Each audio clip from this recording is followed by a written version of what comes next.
Me he equivocado ante miles de personas, pero hay una gran diferencia entre el fracaso y ser un fracasado. En este video vamos a ver cuáles son esas cosas que nos pasan cuando nos sentimos como un fracaso, por qué nos pasa esto y sobre todo cómo podemos interpretar las cosas para que no nos sintamos como unos fracasados y estemos constantemente aprendiendo. Antes de empezar te quiero recordar que te suscribas al canal, hagas clic en la campanita para que estés enterado cada vez que lanzamos un nuevo video. Seguramente te ha pasado que muchas veces te equivocas, te pasa algo, en ese momento sientes como la cagué y después de eso es una bola de nieve que se empieza a incrementar y termina pasando me voy a morir. Y es como voy a llegar tarde al trabajo, mi jefe me va a regañar, me va a echar, no voy a tener con qué comer, me voy a morir. Y es una secuencia de eventos que nos imaginamos en la cabeza, pero que muchas veces termina siendo que por esa misma imaginación nos sintamos como unos fracasados. ¿Y de qué estamos hablando de esto? Miren, el éxito es una definición en un momento del tiempo que estamos dando. Imagínense un jugador perdió el mundial en el último partido. Ese jugador en ese momento se puede sentir como el más fracasado de todos. Si en ese momento lo está viviendo como un fracaso, pero si dentro de 4 años vuelve y gana, eso significa que ese jugador es un fracasado. La respuesta es no. La realidad es que constantemente estamos cambiando y la definición del éxito en muchos casos está mal definida. En general pensamos que el éxito está atado o al bienestar económico o al reconocimiento social. Pero ¿cuántas personas que no están en esas situaciones buscan otras cosas que tienen otras personas que se valoran mucho más? Como los amigos, como la familia, como la salud, etc. Y aquí es donde una de las cosas que no puede pasar es que nos sintamos por un fracaso, un fracasado. Entonces antes de ver esto empecemos por ver algunos fracasos exitosos. Miremos como por ejemplo el caso de Jack Ma. Jack Ma es el fundador de Alibaba, una de las empresas de comercio electrónico más grande del mundo. Fue una persona que la rechazaron en Harvard, fue rechazado en 30 empleos diferentes antes de iniciar su propia empresa y hasta lo echaron de McDonald's. Sin embargo, hoy en día Alibaba, independientemente de los resultados que haya tenido últimamente, es una compañía que hoy en día se estima que vale más de 50 billones de dólares. Si hubiéramos medido a esta persona en ese momento cuando lo echaron de McDonald's, cuando lo rechazaban de los empleos, ¿cómo había sido esa percepción? Soy un fracasado. Pero miremos otro ejemplo. En el caso de Michael Jordan. Para nadie es un secreto que es posiblemente uno de los jugadores mejores en la historia del baloncesto. Pero no solamente eso, cuando estaba en la secundaria ni siquiera lo escogieron para el equipo. ¿Cuántas veces perdió partidos? Hay un comercial muy interesante de él que habla de he fallado más de tantas veces en el tiro final, han confiado en mí, no lo he podido hacer y sin embargo, una persona que quedó 5 veces campeona, pero además de eso, es una de las personas más reconocidas como de los más exitosos en baloncesto. Nuevamente, si la persona se hubiera rendido en ese momento,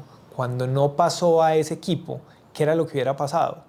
Sería un fracasado. Sin embargo, ¿qué fue lo que hizo? Continuó esforzándose, continuó mejorando su habilidad. Y era posiblemente una de las personas que, de las características que tenía, era que independientemente de que fueran los últimos balones y fueran ganando, siempre iba hasta el final dando su mejor esfuerzo. Porque al final lo que decía era, todas estas personas que hay en este estadio vinieron a ver el show que yo voy a dar. Y por eso yo voy a ir hasta la última pelota. Eso es un estándar de excelencia. ¿Qué significa eso? Nuevamente, es una percepción que le damos a las cosas, es una interpretación de cómo estamos actuando para lograr un resultado. Y ejemplos como estos hay miles. Está Thomas Edison, que inventó la bombilla y que fracasó más de 1000 veces inventando la bombilla. Está el creador de Walt Disney, que lo echaron de su trabajo porque decían que no era lo suficiente creativo. Ustedes imagínense uno echando a Walt Disney diciéndoles que no era lo suficientemente creativo. O está J.K. Rowling, la escritora de Harry Potter. Imagínense las 12 veces que le rechazaron su libro. ¿Qué le habrán dicho? No, mira, esto como de los niños magos me parece que no, esto lo deberías quitar esto como del mundo como tan mágico, eso a la gente no le gusta tanto. Imagínense la cantidad de opiniones que muchas veces eran absurdas que le habrían dicho en esos 12 rechazos. Imagínense qué había pensado en el rechazo número 10. ¿Será que este libro sí alguien lo querrá publicar? Pero en la medida que no se rindió y lo siguió intentando, lo pudo hacer mucho mejor y terminó publicando el libro y creo que ya todos sabemos cómo esto ha derivado en películas, libros exitosos, etc. Historias como estas hay infinitas. Está la de Serena Williams, como muchas veces dijeron que ella no servía para el tenis, o está la de Lionel Messi. ¿Cuántas veces a Lionel Messi le dijeron que él se debería retirar de la selección, que él no servía para liderar el equipo, que funcionaba muy bien en el Barcelona, pero que no era un jugador y no era un líder, y termina al final de su carrera en un último mundial cuando había dicho anteriormente varias veces que no iba a seguir jugando con el equipo, termina jugando y termina campeón mundial, termina campeón de la Copa América, termina la carrera en el top. ¿Por qué termina pasando esto? Nuevamente, no se trata del fracaso, sino que se trata de cómo es la interpretación que le estamos dando a esto. Pero en esta lista también está Oprah Winfrey, está Elon Musk, está Henry Ford, está Richard Branson, está Bill Gates, Tiger Woods, y al final todas esas historias, cuando nosotros vamos a verlas, son las historias reales. Lo que pasa es que es mucho más romántico solamente ver las cosas exitosas. No está en ver todas las veces que las personas se equivocaron, que no funcionó o que no lo lograron. Entonces, nuevamente, el fracaso es una medición temporal en un momento específico que le estamos dando algo. Si no paramos, si el tiempo no se acaba, nunca vamos a fracasar, porque vamos a poder seguirlo intentando. En la medida que lo podamos seguir intentando, vamos a poder eventualmente mejorando esas habilidades, mejorando los resultados, aprendiendo, porque no se trata de seguirlo haciendo y hacerlo de la misma manera. Se trata de encontrar la forma como funciona, y en la medida que encontremos la forma como funciona, vamos a poder lograr mejores resultados. Al final, todos los éxitos se construyen a partir de los diferentes fracasos. Los fracasos son como esas diferentes escaleras que nos llevan para poder saltar ese obstáculo. Hay una frase que dice que para ser exitoso tenemos que trabajar mucho y tener suerte, pero sobre todo seguir trabajando continuamente, porque llega un día en que la suerte llega, y si nosotros estamos ahí para esperarla, la podemos aprovechar. Y irónicamente hay un estudio de un británico que se llama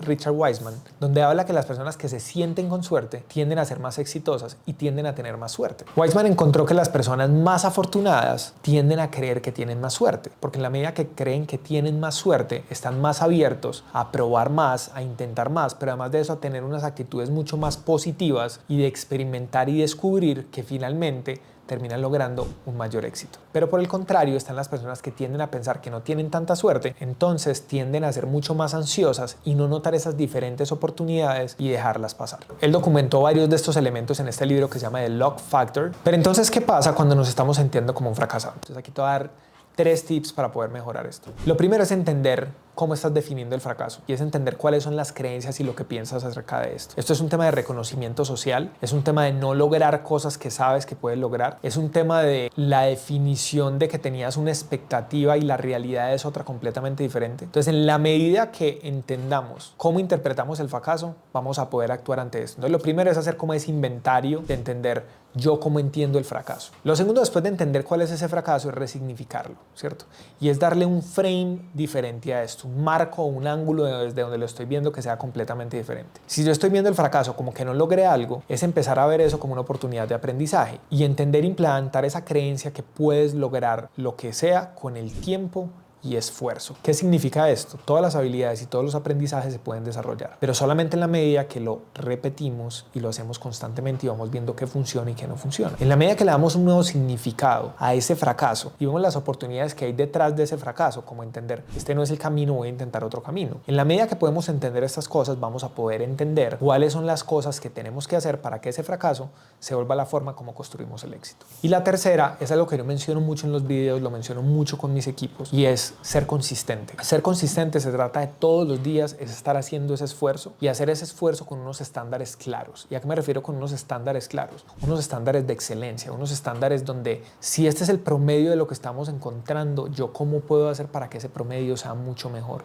¿Cómo puedo estar para estar por encima de ese promedio y generar mucho más valor? Muchas veces la manera como nos medimos son unas reglas que son muy absurdas. Cuando nos dejamos de medir por un objetivo específico y nos empezamos a medir por los valores bajo los cuales vivimos nuestra vida, es completamente diferente. Es imposible que fracases en ese aspecto. ¿A qué me refiero con esto? Si yo lo que estoy pensando es que quiero ayudar a 100 millones de niños a comer, pues en la medida que no logre esos 100 millones de niños, yo todavía no he sido exitoso. Pero eso al final se vuelve una rueda de hámster que es infinita, porque cuando llegue a ese nivel ya voy a querer 150, después 200. Y esto no significa no tener metas, pero lo que estamos hablando es cómo vivimos la vida mientras llegamos a esos objetivos. Si por el contrario lo que yo hago es vivir basado en valores, en donde lo que estoy diciendo es mi objetivo y lo que yo vivo es creer que le puedo estar ayudando a los niños a comer todos los días. Puedo hacerlo con 1 y eso me va a generar la satisfacción, y después puedo hacerlo con 2 y puede ser que eventualmente llegue a los 100 millones, pero lo que es muy clave es que yo no voy a estar insatisfecho y no me voy a sentir un fracaso ni un fracasado porque no esté logrando eso, sino que lo que estoy haciendo es cerrando un poco ese gap entre la expectativa y la realidad. Y al final eso es lo que termina siendo felicidad. Si te gustó este video y quieres que le pueda servir a alguien, te pido lo compartas, que te suscribas y hagas clic en la campanita para que estés enterado de cada vez que lancemos un video nuevo.